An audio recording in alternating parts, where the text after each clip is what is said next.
Trade or business. Best tax treatment.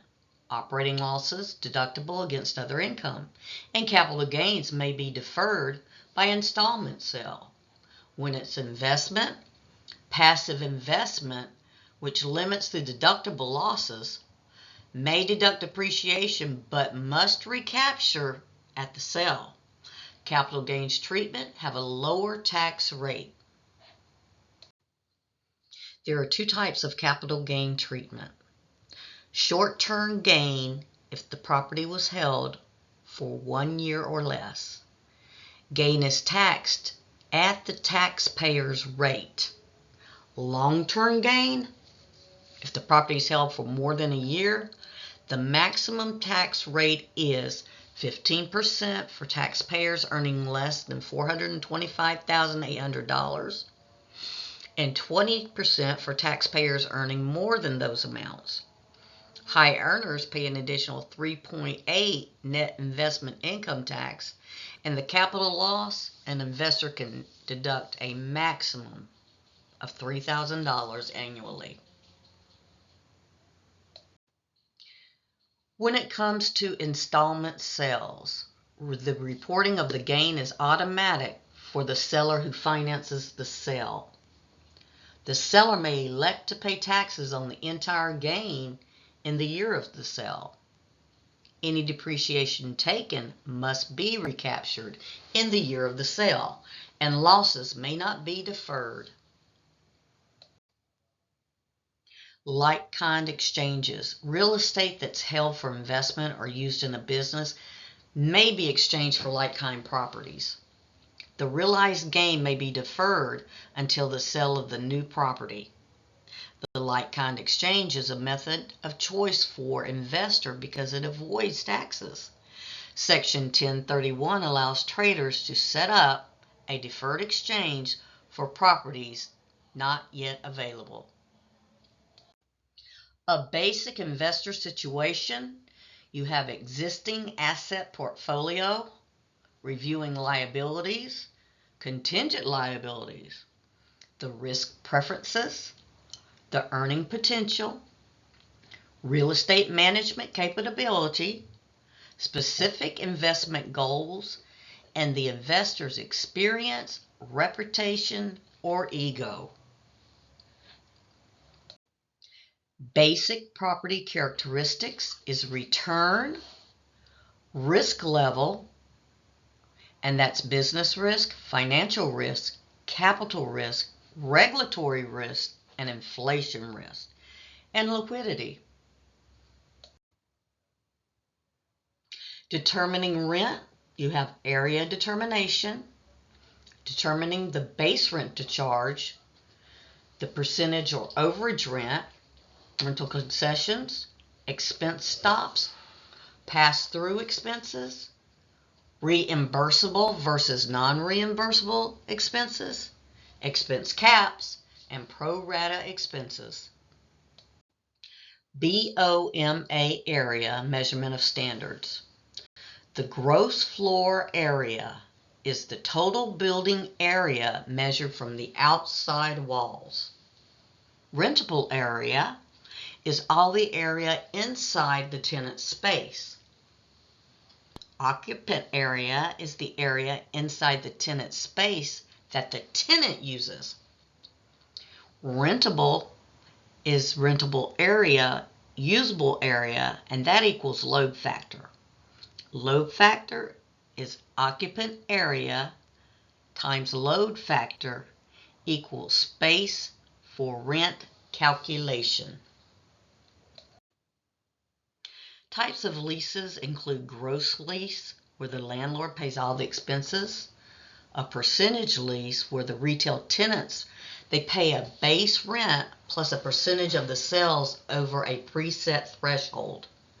A net lease is where the tenant pays taxes, insurance, and maintenance. Escalator lease, after certain expenses like taxes pass a preset threshold, the tenant pays the excess. And then an index lease is where lease payments increase based on an index.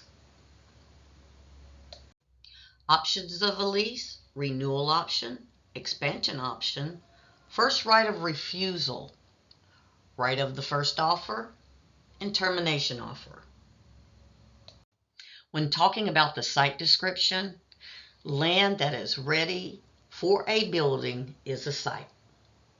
Physical features include size, shape, topography, drainage, and soil. Assemblage is the use of more than one parcel. Plottage is the increase in value of the two taken as a whole. Access road, road frontage, and visibility are important locational attributes. Legal restrictions such as zoning affects the use. Owner data is to be verified. Here's some of it. Deferred maintenance, that's the high expense to correct something. Understated reserves for replacements. Rent concessions. Occupancy rates unrealistic. No management fee in the owner's statements. Short-term tenants, how long and how many and when will they leave. Advanced rent discounts. You'll need to get estoppel letters for that. And then tenants who own their own appliances. Financial ratios. Debt service cover ratio is the net operating income divided by the annual debt service. Operating expense ratio is the operating expenses divided by the effective gross income. Expenses per square foot. Operating expenses divided by total square footage. Price per square foot. Price divided by the number of square feet in a property.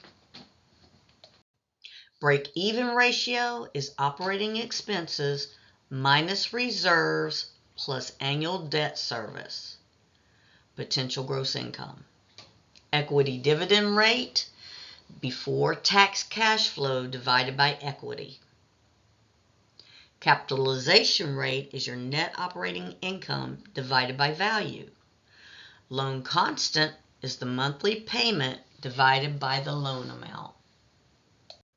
Internal rate of return, time value of money, accounts for changing cash flows over time, adjusts values of cash flows depending on when the money's received, discounts future cash flows to present value, and uses after-tax cash flows in calculators. Types of risk include business risk and financial risk.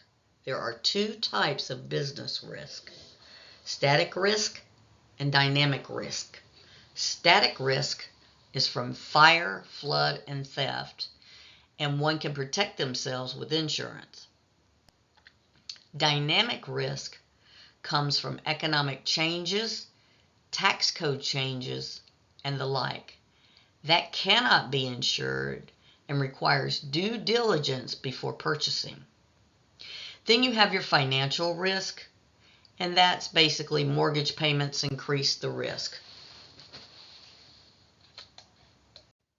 More types of risk. You have capital risk, can't get financing when needed. Regulatory risk, laws affect the use or taxation may affect the value.